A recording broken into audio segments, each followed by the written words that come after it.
Assalamualaikum warahmatullahi wabarakatuh. Bismillahirrahmanirrahim. Alhamdulillahirabbil alamin. Assalatu wassalamu ala asrofil anbiya'il mursalin, imamil muttaqin, sayyidir gurril muhajjalin, wa ala alihi wa sahbihi wa man tabi'ahum ila yaumiddin, amma ba'd. Al-Mukarramin, para tokoh masyarakat, para kiai, para asatid, bapak-bapak, ibu-ibu, para pinisepuh, khususnya Al-Mukarram Ahil Mahbub Kiai Dr. Andes Ahmad Subina, yang terhormat teman seperjuangan saya itu Bapak Jenderal Anton Tabah, hadirin hadirat yang dimuliakan oleh Allah. Mari dalam kesempatan yang berbahagia ini, walaupun saya lihat panjenengan sangat luar biasa berjam-jam duduk dengan penuh ketenangan mendengarkan apa disampaikan oleh para kiai tadi. Mudah-mudahan apa yang telah panjenengan lakukan dicatat sebagai amal ibadah oleh Allah Subhanahu wa taala. Yang mana amal ibadah ini tentunya salah satu dari bagian yang akan kita bawa pada saat kita menghadap Allah Subhanahu wa taala. Amin Allahumma amin. Bapak dan saudara-saudara sekalian yang saya hormati, saya sangat bersyukur kepada Allah dapat bersilaturahim dengan bapak-bapak, ibu-ibu, keluarga besar MTA ini. Sebetulnya kami datang ini itu diobrak-abrik, apa istilahnya orang Jawa Tengah, dioprok-oprok oleh jenderal kita ini. Sudah setengah tahun beliau ini sering keliling dengan saya, Jawa Timur, Jawa Tengah, Jakarta, Jawa Barat, luar Jawa, dalam rangka menginformasikan bahaya laten komunis, dan begitu juga dengan para tokoh-tokoh nasional, memberikan motivasi bagaimana NKRI supaya tetap utuh. Khususnya kita sebagai umat Islam ini yang memberikan sumbangan terbesar kepada bangsa dan negara ini tetap bersatu, itu dengan beliau. Tapi beliau setengah tahun yang lalu itu sampai, kapan Kiai mau datang ke Solo ini? Apanya yang ndak anu ini? Transportasinya ada ini waktunya. Saya sangat padat ini Pak Jenderal. Coret saja yang lainnya. Sampean harus datang. Waduh, repot masuk Jenderal ini, repot ya. Biasa sampean ini mau ngundang saya atau mau marahi saya ini? Kedua-duanya Kiai. Yang ngundang marah kan.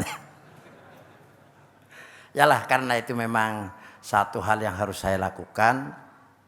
Maka saya ya harus datang di tengah badan saudara-saudara sekalian. Cuman datangnya saya ini Kiai, wah teman-teman setelah SMS itu, karena saya salah satu pengurus Iksas Pusat, Ikatan Alumni Santri Sukorejo, yang dipimpin oleh dulu Kiai As'ad.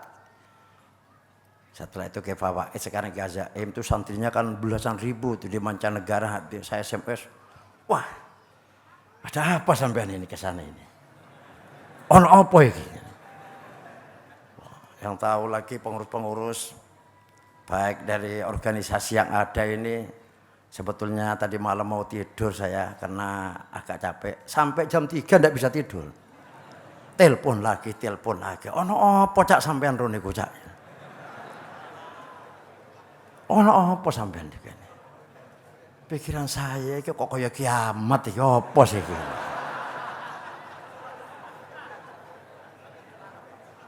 Ada yang uknum PBNU, ada yang pemimpin juga dari Ansor, juga dari Partai B3. Wah, sampai debat saya ini. Ngantuk hilang gara-gara debat terus ini. Ya aku lah nanti gampang, saya ini mau tabayun dan lain sebagainya. Bagaimana sebetulnya MTA dan lain sebagainya. Karena apa? Allah telah memerintahkan setiap ada persoalan fatabayyanu. maka harus tabayun. Temono dhisik, bener wedok apa lanang.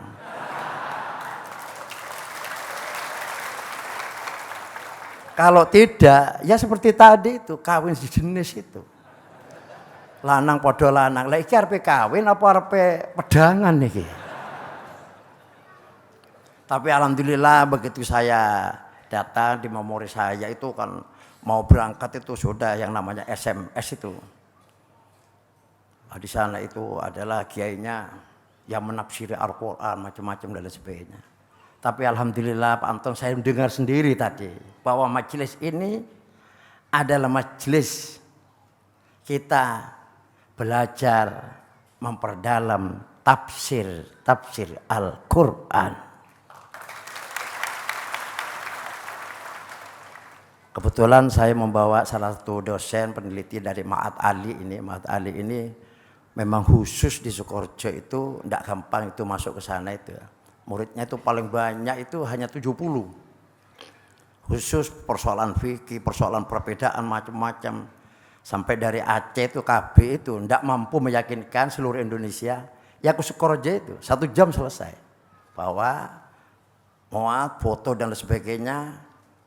Tulis apa adanya, jangan sampai menulis ada apa-apanya. Ini bahaya kalau ada apa-apanya ini. Oh ya sudah ini Ustadz ini saya bawa karena dia peneliti dan sebagainya, senang nulis dan sebagainya. Jadi memang tugas saya berat Anton, itu pulangnya harus memperbanyak, dikirim sana sini. Tadi juga dari Malaysia itu, tolong dikirimi. Pak Anton hanya marah-marah saja, tapi urusan ngirim nama Malaysia iki piye prangkone iki piye iki?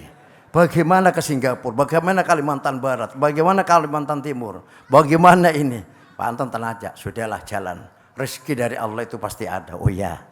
Banyak masalahnya jenderal yang kiai ini.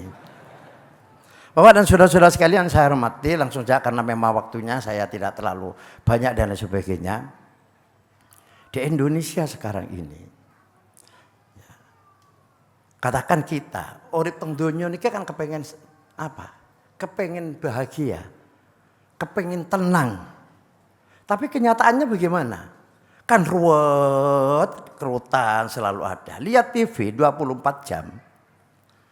80% itu isinya ruwet, pembunuhan, pemerkosaan, tukaran, tembak-tembakan, korupsi, macam-macam. Bahkan di Banyuwangi itu ada pemerkosaan, ya Allah Rabbi Karim. Seumpama umur 20 tahun diperkosa itu masih apa ya, walaupun dosa besar sih pantas. Nah di sana itu ada nenek umur 78 tahun diperkosa anak SMA. Apa nih sing arep dimpek iki lho. Iblis sing piye iki anu niki? Apa wis iblis ku melok supak pisan iki. Begitu polisi nangkep heran juga iki. Tenan ta iki yang diperkosa? Nggih Pak polisi lah. Lah Pak mboten enten malih. Kono maneh jare iki. Ya Allah Rabbi Karim. Jadi terjadi kerutan-kerutan. Terjadi masalah-masalah yang luar biasa. Islam mayoritas. Baca Quran banyak. Kiainya banyak dan sebagainya. Kenapa kok terjadi seperti sekarang ini? Saya berterima kasih kepada seluruh pengurus dan pimpinan MTA. Karena apa? Para pemimpin kita, para orang-orang tua yang sekarang ini hanya menyuruh anak-anak muda, menyuruh tetangga untuk melakukan kebaikan-kebaikan. Orang tua, para guru dan lain sebagainya, apakah itu menteri, apa yang jenderal dan sebagainya, hanya menyuruh melakukan kebaikan-kebaikan. Tapi mereka tidak pernah memberikan contoh yang baik. Jelas ini ya? Nak, gak ilok nak. Lek ono melaku mangan, tapi ibu mangan ngadeg tangan kiri. Jadi gimana ini? Kan seperti itu sekarang ini. Nah, maca Al-Qur'an ngene, salat sing apik, nak. Soal perintah Nabi ini, lek gak salat awakmu umur 9 tahun 10 tahun kudu dipecut perintah Rasul. Lah bapak piye bapak? Bapak umurnya wis 50 nak ya. Ini kan kacau kalau seperti ini. Nah, oleh karena itu Al-Qur'an sudah dijelaskan tadi. Bismillahirrahmanirrahim. Wa ma nunazzilu minal Qur'an ma huwa syifaa'un wa rahmatun lil alamin. Aku tidak menurunkan Al-Qur'an katanya Allah Subhanahu wa taala. Untuk apa Al-Qur'an ini? Syifaa'un menjadi obat. Wah, ini terjadi sudah perdebatan. Obat yang bagaimana Pak Ustaz? Wa rahmatun menjadi rahmat. Bukan hanya untuk manusia, tapi untuk alam semesta ini. Loh, sampean untung ada kiai yang ngajari tafsir ini dan lain sebagainya. Kalau mondok berapa tahun sampean itu? Iya atau tidak? Menjadi obat. Di Rusia, orang-orang yang paluarit itu, yang tidak percaya kepada Tuhan, meneliti Al-Quran. Setelah Al-Quran itu dibaca, di depannya itu dipersiapkan air, dibacakan Al-Quran dan Asmaul Husna, maka air itu berubah menjadi kehijau-hijauan dan gerakannya itu indah. Berarti ada kekuatan yang sangat luar biasa. Setelah itu di Jepang, ada penelitian yang terakhir, air dipersiapkan yang sudah steril macam-macam dan lain sebagainya, dibunyikan musik dan lain sebagainya. Kacau. Gelombangnya tidak karu-karuan dan lain sebagainya. Oh, kalau begitu Al-Quran ini mengandung sesuatu yang luar biasa. Yang selama ini bukan irasional, bukan gak masuk akal, tapi suprarasional. Akal niku gak gitu. Lah ngono kadang-kadang kementus wong iki. Gak usah ngene wis apa entek aku. Kok cocok ngene. Lah gak cocok iki kok oleh, tapi gak oleh muring-muring. Iya atau tidak? Dulu di Banyuwangi itu, Pak. Saya dulu pengurus NU, Pak. Aktivis Ibnu. Karo Muhammadiyah itu perang soal kunut. Soal kunut itu perang itu ya. Kak kunut ke anu, jangan kunut kalau ini kelandas ya. Alhamdulillah sekarang anak muda-muda Anda ada yang mempersoalkan kunut. Sebab apa? Wis padha gak sembahyang subuh kabeh. Lah kok guyu iki pengalaman berarti sampean iki.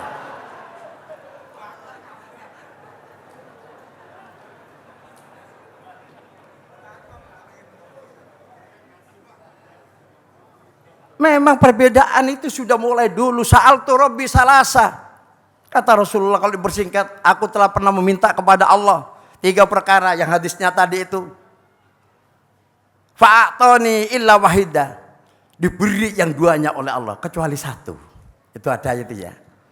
Yang 1 itu umat saya jangan sampai bertengkar, ojo perang Gusti, jangan sampai ruwet.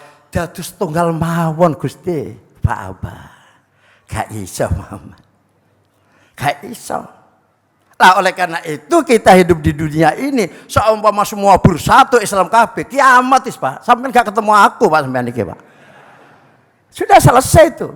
Berarti dunia ini merupakan lahan investasi untuk melakukan kebaikan-kebaikan. Fastabiqul khairat. Nah, di dalam Fastabiqul khairat karena bermacam-macam, ono Jawa, Madura, Bali, ada ini macam-macam, pasti ada perbedaan. Nah, perbedaan itu bukan harus dikembangkan, tetapi mari kita selesaikan dengan baik. Saya tadi dengan ada ustadz di sini, ada omong sedikit, berapa putra ustadz? 5 Pak Kiai, yang 4 lagi semua. Nah, padahal perbedaan yang membuat kita sendiri. Tapi kenapa kok tidak ruwet? Karena kita mampu meminit perbedaan itu menjadi persaudaraan. Jadi kalau Pak Ustadz putra berapa Ustadz? Putranya? Berapa? 8. Yang laki berapa Ustaz? 6. Saya tanya.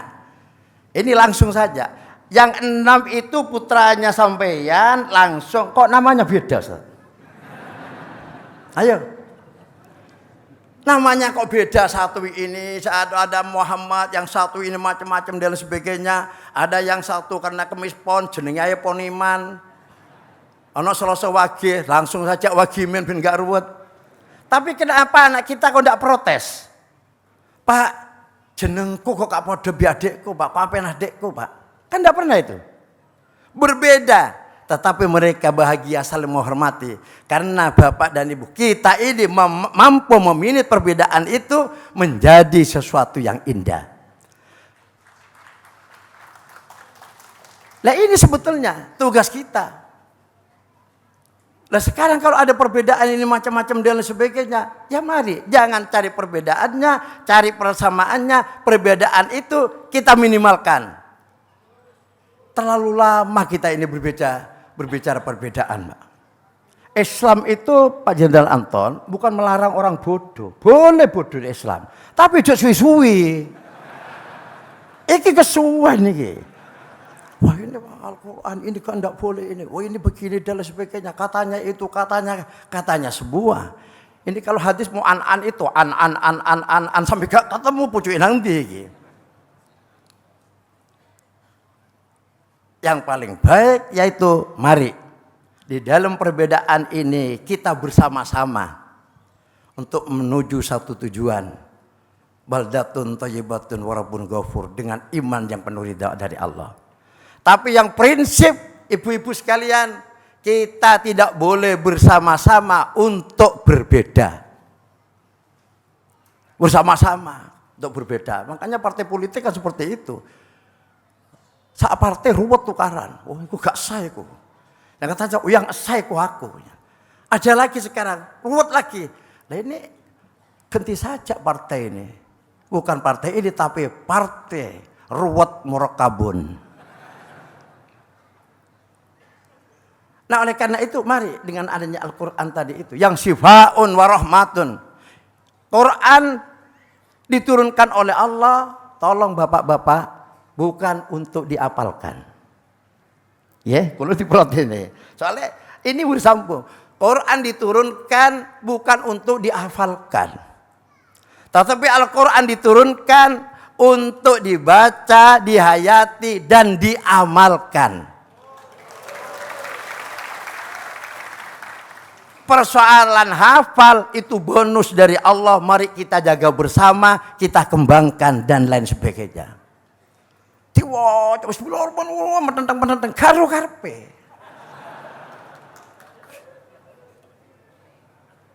Sama hanya dengan khutbah Jumat.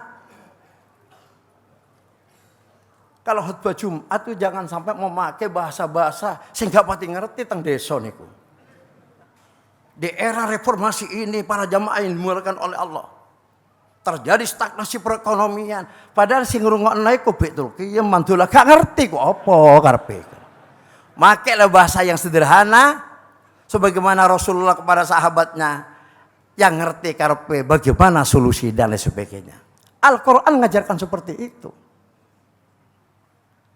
Sampai yang hadir ini sebetulnya oleh kiai kita ini tadi itu bukan hanya diberikan ilmu tapi sampai harus katanya harus balighu anni walau ayatan. Begitu pulang sampaikan kepada tetangga, sampaikan kepada teman dan lain-lain sebagainya. Jangan pernah berputus asa. Karena putus asa itu bukan karakternya seorang muslim. Sudah sampaikan diterima saiki gak terima sesuk, gak ino ambil maneh. Oh, wong iki ngene, watake gak macam-macam. Ya bagaimana? Ya maca doa, aji-aji Semar Mendem apa Semar Mesem kan gitu ya. Ya, jadi ndak begitu anu gak. Oleh karena itu saudara-saudara sekalian yang saya hormati, menghadapi persoalan ini, mari dengan tuntunan Al-Quran jangan pernah kita ini berputus asa. Ada sebuah kisah Bapak dan saudara-saudara sekalian, ada sebuah kisah bahwa ada anak muda yang kerjaannya itu mecahi watu. Mecahi watu untuk dijual, untuk apa namanya? Untuk ngecor itu. Batu bedhe niku, Pak. Wis ditumbuk sampai 30 kali, sampai 40 kali gak pecah-pecah. Ada menang kesel, waduh watu apa iki? Lah Hajar Aswad gak kira ngene iki. Mungkin waktu-waktu nek Medine iki. Sudah capek, tahu-tahu datang orang tua. Ana apa le? Assalamualaikum, waalaikumsalam. Pakde, niki kula niki mecahe watu niki mboten sampai ping sekawan dosa mboten pecah-pecah. Cepat sih tampe akan nih. Ndi palune? Sudah begitu sak langsung dar 3 kali pecah. Wah, Pakde, gak ada ilmu napa sampean Pakde? Kok sampai ngetan niku lah. Kula sekape 40 kali ndak pecah-pecah sampean ping 3 niki pecah sampai ngetan gak puter gara karuan remeknya. Ngene le, kowe iki gak sabar. Waktu mbok tumbuk sampai 40 wis renget kabeh le. Wis renget kabeh. Tak delok iki tak sepak wis pecah kabeh le. Aile dal 3 kali pukulan sudah pecah semua. Awakmu gak sabar. Sabarlah. Sithik seperti Pak Anton Tabah. Oh Pak Kiai. Kenapa? Wah Kapolri tak SMS. Jenderal pimpinannya di MS kari keren ya. Jilbab itu perintah Allah. Kalau sampai melawan perintah Allah, maka adab akan datang dari Allah. Kan medeni kayak. Lah iku anak buah, nah jenderal wani. Terus bagaimana? Oh, ndak aneh nih Pak Kiai. Kalau Kapolri saja ini. Kapolri dia SMS pisan. Ndak pernah mengenal putus asa. Terus kirim surat, terus ini dan sebagainya. Akhirnya apa? Buahnya sekarang mengenai jilbab yang kontak-kontaknya dengan saya terus 1 tahun lebih 2 tahun berjuang soal jilbab dan sebagainya. Alhamdulillah diijabahnya oleh Allah Subhanahu wa taala. Amin Allahumma. Lah oleh karena itu sampean itu beribadah dan sebagainya, jangan pernah berputus asa sampean. Jangan pernah berputus asa. Lah karepe kula kala sampean iki kan njaluk nang pangeran mari sujud. Sampai tenanan Allahumma ini masalah ilahi anta rabbi wa ana asi warido kamatrubi kena donya langsung logo bleng 1 juta. Lalu kabeh sembayang oleh iku nang akhirat terus oleh apa sampean Pak? Nggih mboten pakai akal kita. Katanya tadi itu disampaikan afala takilun, afala tatafakkarun. Itu sebetulnya kan kritikan Allah kepada kita. Hei menungso apalah takilun, otakmu iku dienggo apa? Artinya begitu. Apalah tatafakkarun, otakmu iku nggonen, nguring sebetulnya itu. Tapi karena dibaca apalah takilun, Allah, padahal dioreng-oreng.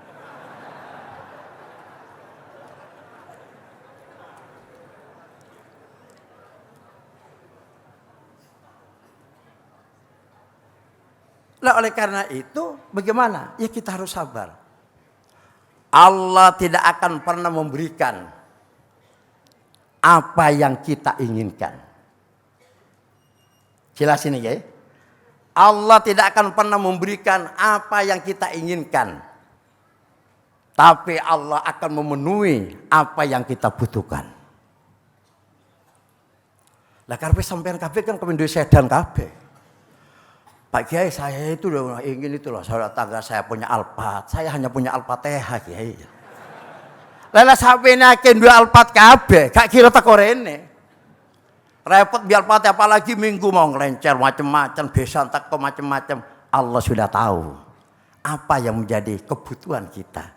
Tetapi Alphard, emas dan sebagainya itu adalah kemauan, keinginan, nafsu kita. Sampai pernah ada dialog, saya itu kadang-kadang dikritisi. Bahwa Rasulullah itu kalau makan itu sedikit, tidak pernah kenyang. Takon dia Pakmu dapat informasi itu. Dari mana kamu? Rasulullah itu kalau dahar kenyang. Tetapi kekenyangannya itu sesuai kebutuhan tubuh Rasulullah. Nutrisinya sampai mana, vitaminnya dan sebagainya. Kalau setengah piring itu sudah cukup untuk tubuhnya, setengah piring itu.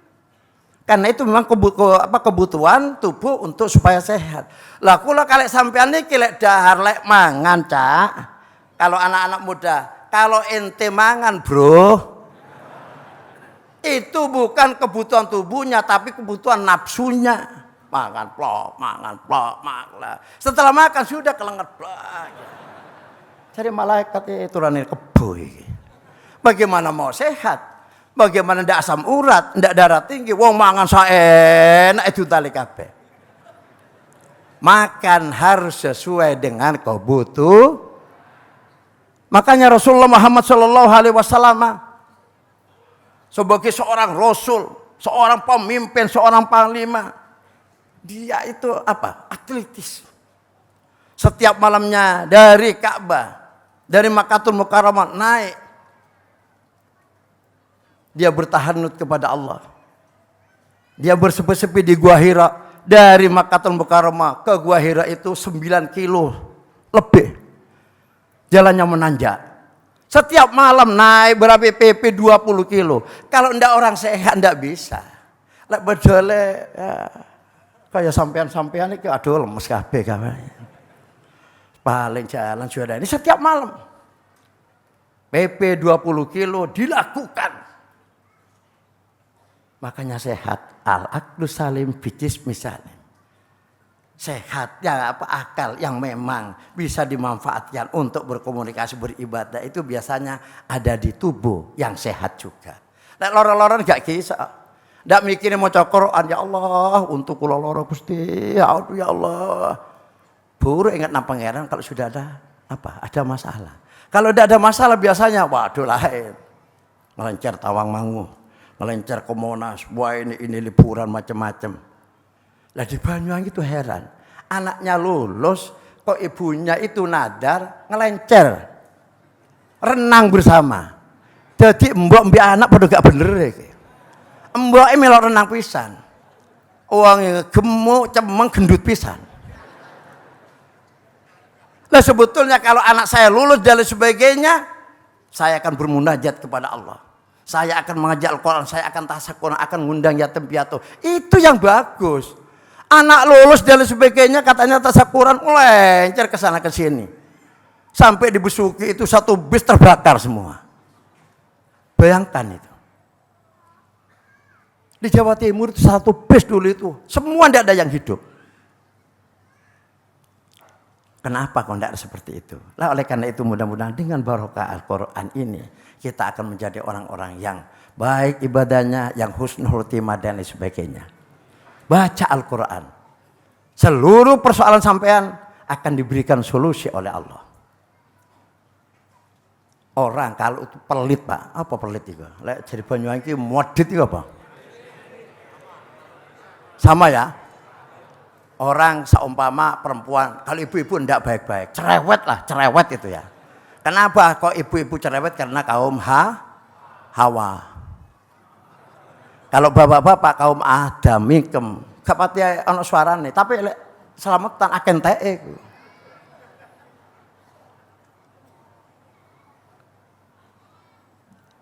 Kalau orang pelit, kalau orang begitu qulub hatinya atos, cerewet, ndak bisa Pak, dibawa ke dokter spesialis apa nih harus dioperasi. Wah ini Pak dokter, ini orangnya pelit setengah mati Pak dokter. Kan bodrek, gak iso tambah melit. Tapi baca Al-Quran, hayati Al-Quran, akan ada hidayah dari Allah Subhanahu wa Ta'ala. Dan di sana akan ada peringatan-peringatan karena 30% dari Al-Quran itu ada cerita, kisah yang disampaikan oleh Allah supaya manusia ini memahami. Lek gak gelem nganggo iki, lek gelem nganggo cerita. Lek padha gak gelem wis keliwat menungsa iki. Al-Quran kan terdiri dari 113 surat, 6.666 ayat. Itu isinya kan peringatan supaya kita jadi orang baik. Wes diingatno 6.666 kali, saya gak bener. Ya dimak-mak itu orang malaikat ini. Lah di sini sampean diajari untuk seperti itu. Bagaimana obatnya itu? Baca Al-Quran, hayati Al-Quran, amalkan Al-Quran. Seluruh kerutan-kerutannya pasti ada solusinya. Ini sesuatu yang gaib yang manusia tidak tahu, tapi dengan berkahnya membaca Al-Quran akan diberikan kemudahan oleh Allah Subhanahu wa Ta'ala. Yang terakhir dari saya, ya karena waktunya jadi ada pertemuan. Mari hidup yang hanya satu kali ini, kita ini tinggal ya menunggu saja. Kan mati niku kan tidak melihat umur, Pak. Ada umurnya seperti saya sudah 63 tahun, masih sehat. Tangga saya umur 21 tahun sudah meninggal dan sebagainya. Dan kita hidup di dunia ini, pulangnya itu dipaksa oleh Allah. Dipaksa kita pulangnya itu. Karena sudah waktunya, dan waktunya itu tidak pernah diberitahu. Lah karena tidak diberitahu itu, kudu ngati ga. Kenapa ngati-ngati? Urusan hati. Yang bisa ngangkat niki hati niki. Makanya jogon hati niku kula kalih sampean. Uang arek enom putus cinta, akhirnya apa? Sakit patah hati. Pas hati. Katanya orang tua, hati-hati enak. Iki samarwulu, ngerti samarwulu sampe? Samarwulu itu hampir maghrib katanya banyak. Ojo pati metu nak. Hati-hati ya. Ono setan keliweran macam-macam dan sebagainya. Kalau di dalang itu kan ada itu ya. Aja turu sore-sore ono dewa nglanglang jagat kan gitu ya. Pinter-pinternya pendahulu kita. Marip-marip ojo turu awakmu sampai isya kan barokah ono dewa nglanglang jagat. Soalnya orang Hindu enggak ngerti, malaikat enggak ngerti dewa nglanglang. Ono dewa maksudnya malaikat ditampakno. Oh, malaikat maksudnya sing ku keliru ngene. Disampaikan seperti itu. Lah kita hidup ini ada pertanggungjawabannya di hadapan Allah. Bagaimana lingkungan kita, bagaimana anak kita, bagaimana anak istri kita dan lain sebagainya. Sampai Allah mengingatkan, inna sam'a wal basara wal fuada kullu ulaik. Allah, gak apa-apa tak jawab dewe, Pak. Sampean tenang ae. Yang penting sampean itu aja turu. Ada Pak Anton awak diobrak-obrak ngene ya. Ngantuk. Inna sam'a wal basara wal fuada kullu ulaik.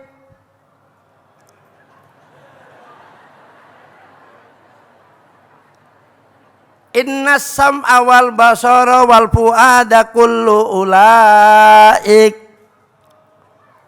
Kullu ulaika kana anhu mas'ula.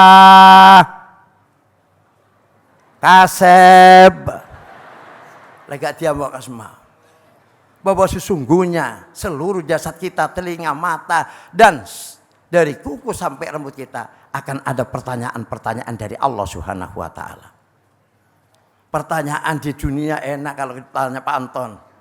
Ngaku ndak kamu? Kalau ndak ini pistol ini. Iya Pak Polisi, saya salah Pak Polisi. Enak. Ada pengacara, walaupun salah ya dianu ya. Lek karo malaikat, arep nggawa apa sampean? Nggawa rokok jisam suka, ono malaikat ngerokok gak ono. Ndak ada. Hanya amal kita dan sebagainya. Nah, dengan baca Al-Quran, perbanyak amal kita. Aktivitas kita. Kembangkan seluruh apa yang telah diberikan oleh Allah ini, kita wakafkan untuk agama, bangsa dan negara. Insya Allah barokah. Oleh karena itu terakhir saya hanya bisa berdoa kepada kiai kita, mudah-mudahan dipanjangkan umur oleh Allah Subhanahu wa taala. Kalau sampean rezekinya yang agak seret dan sebagainya diberikan rezeki yang banyak oleh Allah Subhanahu wa taala dan halal. Yang sakit ya Allah sembuhkanlah kesakitannya itu ya Allah. Yang supek dadane Gusti ya Allah Gusti jembarakan dada dan sebagainya. Kalau kita semuanya mati ya Allah matikan dalam keadaan husnul khatimah. Akhirnya wallahul muwaffiq ila aqwamit thoriq. Wassalamualaikum warahmatullahi taala wabarakatuh.